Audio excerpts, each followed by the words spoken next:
Hi everybody, I'm Omid and I come back with another amazing Power Query tips related to splitting the value. Consider this question which is related to challenge number 335, which is provided the issue IDs and levels related to issue. As you can see, we have issue like 01 which happen in level 1 and level 3. We are going to split these values and provide it as a separate row as presented in the result table.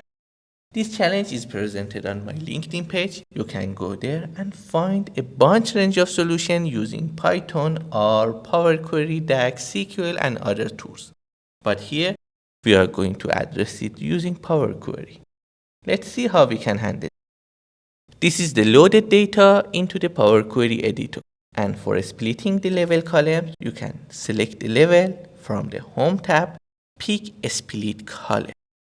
Here we are going to split based on delimiter which is comma. So select by delimiter. Selecting comma as a delimiter instead of a space. Yeah. And pressing OK is going to split it into different columns. But in our example, we want to split it in different rows.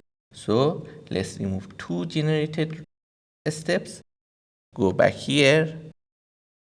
Select split by delimiter, and here after selecting comma I can change the settings on the advanced option, and instead of column pick rows.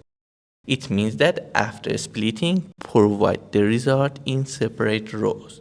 See x01 happen in level 1 and 3, but pressing OK is going to provide level 1 here and level 3 here.